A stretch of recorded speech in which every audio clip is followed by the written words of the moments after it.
मैं doctor Chanchal Karadiya from BBD college जिमनपुरा से। मैं बीएससी सेकेंड ईयर का पेपर थर्ड फिजिकल केमिस्ट्री का आज फेज इक्विलिब्रियम वाला चैप्टर स्टार्ट करते हैं। फेज इक्विलिब्रियम में पढ़ने से पहले सबसे पहले हम देखेंगे कि फेज रूल क्या होता है। तो इसमें हम सिस्टम को, हमें पता है कि हम दो भागों में उसको डिवाइड करते हैं। दो प्रकार के सिस्टम होते हैं, एक होता है होमोजेनस सिस्टम और एक होता है हिट्रोजेनस सिस्टम। होमोजेनस सिस्टम ऐसा सिस्टम जिसमें कि सिस्टम के प्रत्येक पॉइंट पे, प्रत्येक स्थान पर एक ही फेज़ मिलती हो, उसे बोलते हैं हम होमोजेनस सिस्टम। और यदि सिस्टम दो या दो से अधिक प्रकार की फेजेस से मिलकर बना होता है और वो इक्विलिब्रियम में होती है तो उसे हम बोलते हैं हिट्रोजेनस सिस्टम। सिस्टम क्या होता है? यूनिवर्स का वो पार्ट जो कि स्टडी के लिए काम में लिया जाता है, जिसको हम जिस पार्ट पे हम स्टडी करते हैं उसे हम सिस्टम कहते हैं। एंड अदर पार्ट जो कि सिस्टम को छोड़ के जो यूनिवर्स का अदर पार्ट होता है उसे हम सराउंडिंग बोलते हैं। तो सिस्टम टू टाइप्स के हो गए, होमोजेनस सिस्टम और हिट्रोजेनस सिस्टम। इस हिट्रोजेनस सिस्टम की स्टडी करने के लिए गिब्स ने J.W. गिब्स थे, जिन्होंने एक थर्मोडायनेमिक प्रिंसिपल्स के आधार बनाकर इसके इसके जो बिहेवियर को बताने के लिए एक रूल दिया जिसे हम बोलते हैं फेज रूल। और जिस फेज रूल जो है क्वालिटेटिवली प्रिडिक्ट करता है उस सिस्टम पर टेम्परेचर, प्रेशर एंड कंसंट्रेशन के इफेक्ट को। अब फेज रूल क्या है, इसको अगर यदि हम मैथमेटिकली देखें तो ये होता है F = C - P + 2, यानी कि किसी भी हिट्रोजेनस सिस्टम में इक्विलिब्रियम पे F मतलब number of degree of freedom, C मतलब नंबर ऑफ कंपोनेंट्स, P मतलब नंबर ऑफ फेजेस और +2 जो हमने किया है ये एडिशनल वेरिएबल्स है किसके, टेम्परेचर और प्रेशर के, कंसंट्रेशन को छोड़ के। यानी कि जो इसकी डिग्री ऑफ फ्रीडम होगी वो किसके कंपोनेंट में से यदि P फेजेस को माइनस कर दे और उसमें 2 प्लस कर दे तो वो उसकी डिग्री ऑफ फ्रीडम के बराबर हो जाएगी। अब इस रूल को हम, इस इक्विलिब्रियम को आगे पढ़ने से पहले हम पहले जो ये तीन टर्म्स जो हमने दिए हैं, फेज, कंपोनेंट और डिग्री ऑफ फ्रीडम, सबसे पहले हम इनके बारे में पढ़ेंगे कि ये क्या होता है। और फेज़ क्या होती है कि जैसे होमोजेनस सिस्टम है, होमोजेनस सिस्टम में हमने क्या बोला कि इसमें सिंगल फेज़ होती है। यानी कि फेज़ क्या हो गया, कोई भी ऐसा पार्ट जिसमें कि हर पॉइंट पर, हर प्लेस पर केमिकल कंपोजिशन सेम होता है, उसे हम बोलते हैं फेज़। और होमोजेनस सिस्टम में क्या होता है कि हर जगह पे केमिकल कंपोजिशन सेम होता है। तो एक ये होमोजेनस सिस्टम में कितनी फेज़ हो गई, 1 फेज़ हो गई। और यदि हिट्रोजेनस सिस्टम है तो मतलब उसमें एक से ज़्यादा फेजेस हो गई, यानी कि जिसमें कि हर फेज़ फिजिकली डिस्टिंक्ट हो, मतलब एक फेज़ दूसरी फेज़ के बीच में बाउंड्री हो, प्रॉपर विजिबल बाउंड्री हो। तो डैट मीन्स क्या हुआ कि उसमें एक से ज़्यादा फेजेज है, जैसे 2 फेज़ है उसमें तो एक बाउंड्री दिखाई देगी दोनों फेज़ के बीच में। यदि 3 फेज़ है तो 2 बाउंड्री दिखाई देगी। यानी और हर एक फेज़ में केमिकल जो कंस्टिट्यूट्स होता है, केमिकल कंपोजिशन होता है, वो सेम होता है। अब जैसे हम एग्जांपल लें गैसियस मिक्सचर का, तो सभी गैसेस आपस में क्या होते हैं, कम्प्लीटली मिसिबल होती है। मिसिबल मतलब मिश्रणीय होती है। तो जो गैसों का मिक्सचर होता है उसमें नाइट्रोजन भी है, O2 भी है, CO2 भी है। तो इनके बीच में हम बता नहीं सकते कि यहाँ नाइट्रोजन है या यहाँ ऑक्सीजन है या CO2 है। तो ये सारी मिलके क्या बनाती है, एक सिंगल फेज़ बनाती है। ऐसे ही यदि हमने 2 लिक्विड्स लिए जो एक दूसरे में कम्प्लीटली मिसिबल है, जैसे वाटर अल्कोहल लिया, यदि हम वाटर और अल्कोहल को मिक्स करते हैं तो कोई वो एक दूसरे में कम्प्लीटली मिसिबल हो जाते हैं, कम्प्लीटली मिश्रणीय है, जिसके कारण से उनमें कोई बाउंड्री लेयर नहीं बनती है। तो ये मिलके एक होमोजेनस फेज़ बनाते हैं। लेकिन इसके अलावा हम क्लोरोफॉर्म और वाटर ले, तो क्लोरोफॉर्म और वाटर के बीच में हमें एक लेयर दिखाई देती है, एक बाउंड्री दिखाई देती है। तो और हमें क्लियरली दिखाई देता है कि 2 फेज़ है। तो ये एक 2 फेज़ हिट्रोजेनस सिस्टम है। ऐसे यदि कोई लिक्विड अपने वेपर के साथ इक्विलिब्रियम में है तो ये भी एक 2 फेज़ सिस्टम का एग्जांपल है। अब है कंपोनेंट्स क्या होता है कि minimum number of independently variable constituents which are required to express the composition of each phase in the system. यानी कि जैसे हम हिट्रोजेनस सिस्टम की बात कर रहे हैं तो उसकी प्रत्येक फेज़ को डिफाइन करने के लिए हमें कुछ minimum number of independently variables चाहिए होते हैं, जिसे हम कंपोनेंट बोलते हैं। मतलब जिसकी सहायता से हम उस सिस्टम के प्रत्येक फेज़ के को डिफाइन कर सके। और यदि हम इसका फार्मूला से देखें तो C is equal to n minus e, यहाँ पे C क्या है, कंपोनेंट्स, नंबर ऑफ कंपोनेंट्स है उस फेज़ में, n क्या है, नंबर ऑफ केमिकल स्पीसीज़, जितनी केमिकल स्पीसीज़ वहाँ पे है, और E है number of independent equations relating to the concentration of the n species. Each independent chemical equilibrium involving the constituents counts as one equation. जो भी इक्वालिब्रियम है, जो केमिकल इक्वेशन हो रही है, केमिकल इक्वालिब्रियम जो भी कंस्टिट्यूट्स उसमें इन्वॉल्व है, तो वो एक इक्वेशन को शो करेंगे। And the condition that a solution be electrically neutral also counts as one equation if ions, यदि हम आयंस काम में लेते हैं तो जो केमिकल इक्वेशन हो रही है तो उसे हम एज ए रिएक्शन के रूप में, इक्वेशन के रूप में कंसिडर करेंगे। अब जैसे सल्फ़र सिस्टम में क्या होती है, 4 फेजेस होती है, monoclinic sulphur, rhombic sulphur, liquid sulphur and vapour sulphur.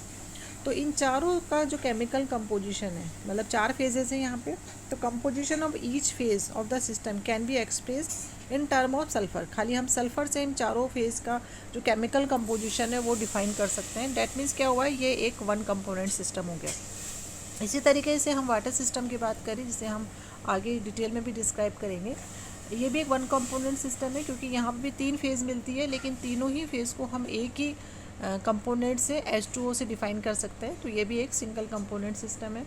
या फिर हम सोडियम सल्फेट और वाटर सिस्टम की बात करते हैं, तो हम देखते हैं कि इसकी जो फेजेस होती है, जिसमें कि एनहाइड्रस सोडियम सल्फेट और हाइड्रेट सोडियम सल्फेट, जिसमें इसकी, और लिक्विड सोडियम सल्फेट। तो इसमें क्या होता है कि हम किसी भी इक्विलिब्रियम को खाली 2 कंपोनेंट से डिफाइन कर सकते हैं, किससे, सोडियम सल्फेट और वाटर से। तो ये क्या है, एक 2 कंपोनेंट सिस्टम है।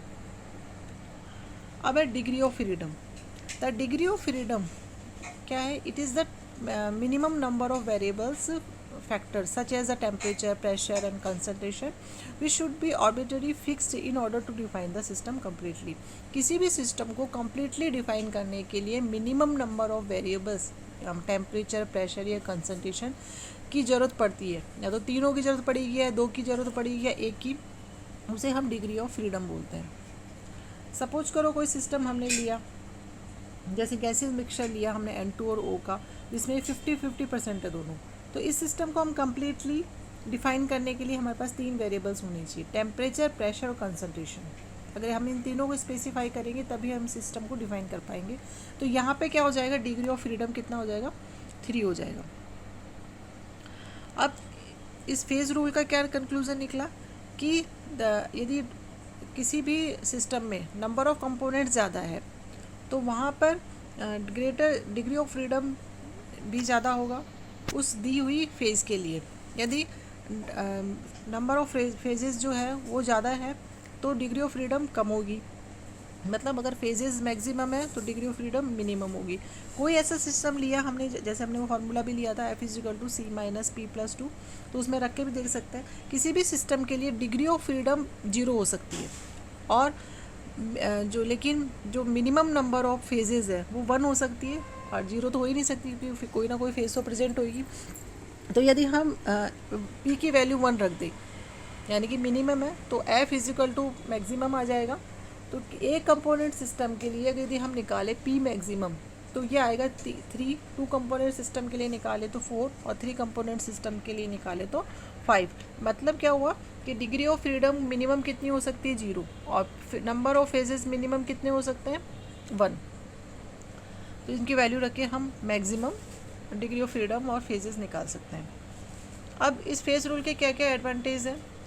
सबसे पहले it provides a simple method of classifying equilibrium of the system.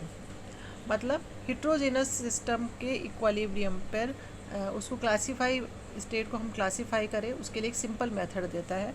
दूसरा, the phase rule confirms that the different system having the same, यदि कोई भी 2 सिस्टम उनके same number of degree of freedom रखते हैं वो, तो सेम प्रकार से बिहेव करेगी। तीसरा है, ये एक मैक्रोस्कोपिक सिस्टम पे ये एप्लीकेबल होता है। मॉलिक्यूलर स्ट्रक्चर से, मॉलिक्यूल्स की मॉलिक्यूलर स्ट्रक्चर से ये बिल्कुल रिलेटेड नहीं होता है। चौथा है it predicts the behaviour of the system. Variables के चेंज करने पर, इक्विलिब्रियम पे वेरिएबल्स को चेंज करने पर सिस्टम के बिहेवियर में क्या चेंज हुआ, इसके बारे में बताता है। It predicts under given condition whether a number of substances taken together would remain in equilibrium. और इक्विलिब्रियम पे या जो कंडीशन हमें दी गई है उस पे जो सब्सटेंसेस हैं वो इक्विलिब्रियम में किस तरीके से काम आ रहे हैं, वो रहेंगे या नहीं रहेंगे, या उनमें किस तरीके से इंटरकन्वर्जन हो रहा है या उनका एलिमिनेशन हो रहा है, इन सब के बारे में जानकारी हमें देता है। दूसरी चीज़ सबसे इम्पॉर्टेंट है ये कि रिएक्टेंट के नेचर पे डिपेंड नहीं करता और ना ही प्रोडक्ट के नेचर पे डिपेंड करता है। तीसरा है कि it finds extensive use in the, बहुत सारे हेटेरोजेनस सिस्टम ऐसे हैं जिसमें ये बहुत से इसकी स्टडी जो बहुत यूज़फुल होती है, स्पेशली एक्सट्रैक्शन ऑफ मेटल्स। अब इतने सारे एडवांटेज होने के साथ साथ इसमें कुछ लिमिटेशंस भी होती है।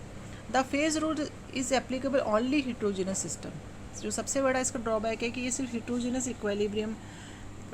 सिस्टम पर इक्विलिब्रियम पे ही इसको अप्लाई किया जा सकता है। ऐसे सिस्टम जो कि इक्विलिब्रियम को धीरे धीरे प्राप्त करते हैं उन पे ये एप्लीकेबल नहीं होता है। दूसरा है कि इट इज़ एप्लीकेबल एक सिंगल इक्विलिब्रियम स्टेट पर ही हम इसको अप्लाई कर सकते हैं। यदि कोई ऐसा सिस्टम जिसमें एक से ज़्यादा इक्विलिब्रियम सेट हो रहे हो तो फिर हम उसको स्टडी नहीं कर सकते।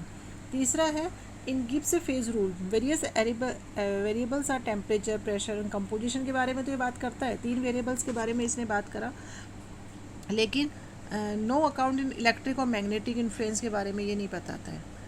तो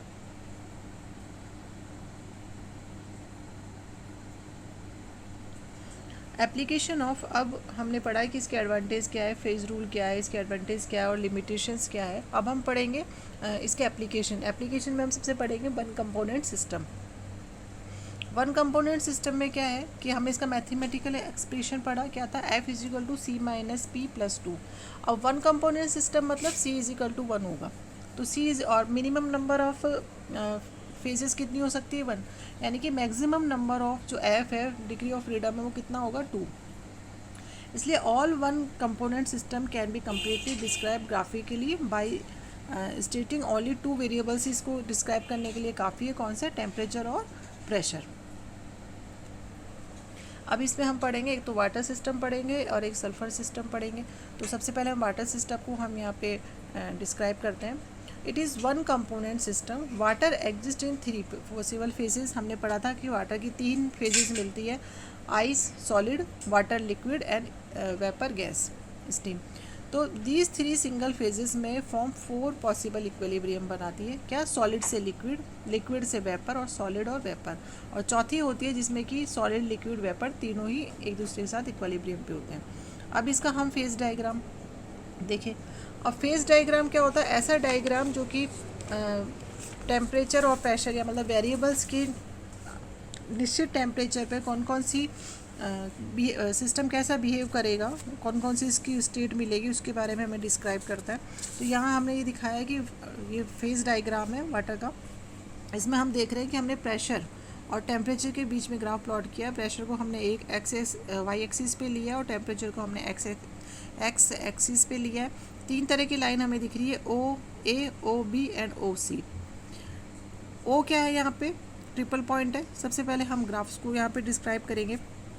हम ले यहाँ पे जैसे ओ ए पे क्या है, यहाँ पे ये वेपर प्रेशर कर्व कहलाता है। यहाँ पे वाटर और वेपर 2 फेजेस है जो एक दूसरे के इक्विलिब्रियम में है। और यदि हम यहाँ पे ओ ए की बात करें तो ये वेपर प्रेशर कर्व है और ओ ए स्टार्ट ओ से मतलब ओ से स्टार्ट हो रहा है और इसे हम फ्रीजिंग पॉइंट ऑफ वाटर भी कहते हैं, इसको ओ को। अब जो इसका फ्रीजिंग पॉइंट ऑफ वाटर है ये 0.0098 डिग्री सेंटीग्रेड और 4.579 mm ऑफ Hg प्रेशर पर ही एग्जिस्ट करता है। तो इस फेज पे क्या है, हमने देखा यहाँ पे 2 फेजेस हैं, 3 इसमें कर्व है और एक ट्रिपल पॉइंट है। अब हम 1 बाय 1 जैसे ओ ए की बात कर रहे हैं हम यहाँ पे, तो यहाँ पे जैसे यहाँ पे 2 इस जो कर्व है इस पे दो फेजेस आके मिल रही है, तो एफ इजिकल टू क्या हो जाएगा 1 - 2 + 2, यानी कि number of degree of freedom कितना हो जाएगा 1। यानी कि यहाँ पे जो कर्व है हमारा यूनिवेरिएंट है, यानी कि हमें टेम्परेचर और प्रेशर में से अगर कोई एक की वैल्यू हमें मालूम है तो दूसरे की वैल्यू को हम इजीली मालूम कर सकते हैं। ठीक इसी तरीके से ओ बी जो है सब्लिमेशन कर्व और ऑफ आइस है। तो ओ बी में क्या होता है, सब्लिमेशन कर्व ऑफ आइस है, यहाँ पे सॉलिड और लिक्विड फेज जो होती है एक दूसरे के, सब्लिमेशन मतलब सॉलिड और वेपर फेज, सॉलिड और वेपर फेज यहाँ पर एक दूसरे के साथ इक्विलिब्रियम पे है। और हम देखते हैं कि यहाँ पे जो कोई भी ऐसा पॉइंट जो ओ बी पे कोई भी ऐसा पॉइंट हम ले लेंगे तो वहाँ पे टू फेजेस है और F is equal to C - P + 2 के अकॉर्डिंग एफ इजिकल टू 1 हो जाएगा, यानी कि यहाँ पे सिस्टम क्या यूनिवेरिएंट है। This means that for each temperature there may be 1 pressure और फिर each pressure there may be 1 temperature, मतलब हर एक प्रेशर के लिए एक टेम्परेचर होगा जो इस पॉइंट पर यदि हमें एक का मालूम है तो हम ऑटोमेटिकली दूसरे का मालूम कर सकते हैं। ठीक है, इसी तरह हम ओ सी की बात करें तो ओ सी क्या है, melting point of melting point curve या फ्यूज़न कर्व जिसे हम बोलते हैं। और यहाँ पे क्या है कि यहाँ पे दो फेजेस है, आइस और वाटर। ये आइस और वाटर दो है यहाँ पे, तो यहाँ पे भी एफ इजिकल टू क्या होगा 1 ही होगा। और दूसरी चीज़ हम एक देख रहे हैं कि इसका इंक्लाइनेशन यानी कि झुकाव जो है वो लेफ्ट हैंड साइड में है। इसका मतलब क्या हुआ कि जैसे जैसे हम टेम्परेचर को कम करेंगे या प्रेशर को बढ़ाएंगे तो जो आइस है उसका मेल्टिंग पॉइंट कम होता जाएगा। और इसे हम ली चार्टले प्रिंसिपल से भी समझा सकते हैं। कैसे? इसको हम ली चार्टले प्रिंसिपल से कैसे समझा सकते हैं कि ली चार्टले क्या कहता था कि यदि हम प्रेशर को इंक्रीज़ करते हैं तो जहाँ वॉल्यूम कम होता है इक्विलिब्रियम उस साइड पे एक्सटेंड हो जाता है, उस टाइम पे खिसक जाता है। तो जब हम आइस से वाटर बनाएंगे तो जो वॉल्यूम है वो कम होगा, तो जिसके कारण से यदि जब हमने प्रेशर इंक्रीज़ किया तो इसका मेल्टिंग पॉइंट जो वाटर का जो आइस का मेल्टिंग पॉइंट था वो कम हो गया। तो इससे हमें ये वाली जानकारी भी मिलती है। और तीसरा जो है वो है ट्रिपल पॉइंट। तो इसके ट्रिपल पॉइंट पे देखो तीनों कर्व आके मिलते हैं, ओ ए, ओ बी और ओ सी। तो ये पॉइंट पे 3 फेजेस एग्जिस्ट कर रही है, वाटर भी, लिक्विड भी और वेपर भी। तो C इजिकल टू कितना हो जाएगा 1, P इजिकल टू 3 और +2, तो F इजिकल टू हो जाएगा 0। यानी कि ये जो पॉइंट है यहाँ पे ये नॉन वेरिएंट है। इस पे ये तभी मिलेगा जब हमारे पास टेम्परेचर और प्रेशर की जो है एक निश्चित टेम्परेचर और प्रेशर हमारे पास हो, और वो कितना हो 0.0098 डिग्री सेंटीग्रेड, और हमने पहले बताया 4.57 mm ऑफ Hg। तीसरी चीज़ ये है कि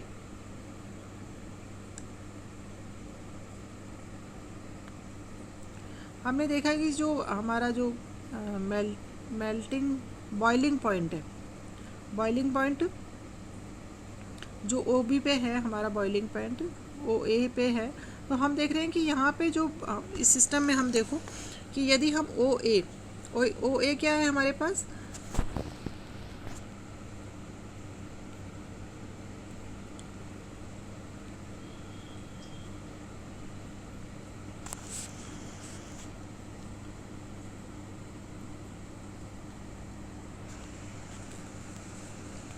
तो जो ओ है हमने देखा कि ये क्या है कि फ्रीजिंग पॉइंट ओ ए पे क्या है, वेपर प्रेशर कर्व है। तो हम देख रहे हैं कि इस वेपर प्रेशर कर्व पर जो हमारा जेड पॉइंट है, यानी कि जब हमने इस पे क्या है कि जेड पॉइंट 100 डिग्री टेम्परेचर पे आ रहा है और इस पे 1 एटमॉस्फेयर प्रेशर है। तो 1 एटमॉस्फेयर, ये जो बॉइलिंग पॉइंट है, हमें पता है कि जब हम किसी भी लिक्विड को बॉईल करते हैं और उसका प्रेशर जब 1 एटमॉस्फेयर प्रेशर के बराबर हो जाता है तो उसका जो टेम्परेचर होता है वो बॉइलिंग पॉइंट कहलाता है। वाटर का बॉइलिंग पॉइंट कितना होता है 100 डिग्री टेम्परेचर पे। तो ये देखो ये आ रहा है हमारे जेड पॉइंट पे, ओ ए कर्व पे, और ये इसके ट्रिपल पॉइंट से ज़्यादा है। यानी कि क्या मतलब हुआ कि जब हम पानी को गर्म करते हैं तो उसमें क्या होता है कि एक फेज़ विलुप्त हो जाती है, कौन सी, आइस वाली, और जेड वाला जो हमें मिला वाटर। ऐसे ही जो हमारे पास ए है, वो है इसका क्रिटिकल पॉइंट है, जहाँ पे प्रेशर कितना होता है 218 एटमॉस्फेयर और 374 डिग्री सेंटीग्रेड यहाँ पे क्रिटिकल टेम्परेचर होता है। तो इस तरीके से जो ये डायग्राम है, इससे हम डिफाइन कर सकते हैं संपूर्ण सिस्टम को। इससे हमने ट्रिपल पॉइंट, और जैसे हम एरियाज़ की बात करेंगे तो जो एरिया है, जैसे एरिया में हमने देखा कि वो, हाँ, जो एरियाज़ है उसमें हमने देखा कि खाली 3 एरिया हमें इसमें दिखाई दे रहा है, AOC, COB और BOA। तो इनमें क्या है कि एक सिंगल फेज एग्जिस्ट कर रही है। तो इसमें क्या होगा, C इजिकल टू 1 हो जाएगा, P इजिकल टू हो जाएगा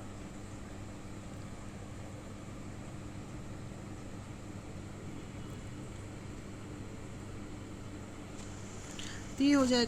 तो 1 फेज वहाँ पे एग्जिस्ट कर रही है, तो वहाँ पे जो वेरिएबल्स होंगे तो C is equal to 1, P is equal to हो जाएगा 1 और +2। तो इसका मतलब कि यहाँ पे वहाँ पे ये बाई वेरिएंट हो जाएगा, 2 वेरिएंट की हमें आवश्यकता पड़ेगी, या तो टेम्परेचर और प्रेशर दोनों को हमें डिफ़ाइन करना पड़ेगा इसको, सिस्टम को इन एरियाज़ में डिफ़ाइन करने के लिए। इस प्रकार हमने देखा कि ये फेज रूल क्या है, उसके कंपोनेंट जो भी है उसको हमने डिफ़ाइन किया, टर्म्स कौन कौन सी यूज़ हो रही है, और हमने वाटर सिस्टम को डिफ़ाइन किया। अब इसके नेक्स्ट वाले जो लेक्चर है उसमें हम सल्फर सिस्टम और 2 कंपोनेंट सिस्टम को डिफ़ाइन करेंगे।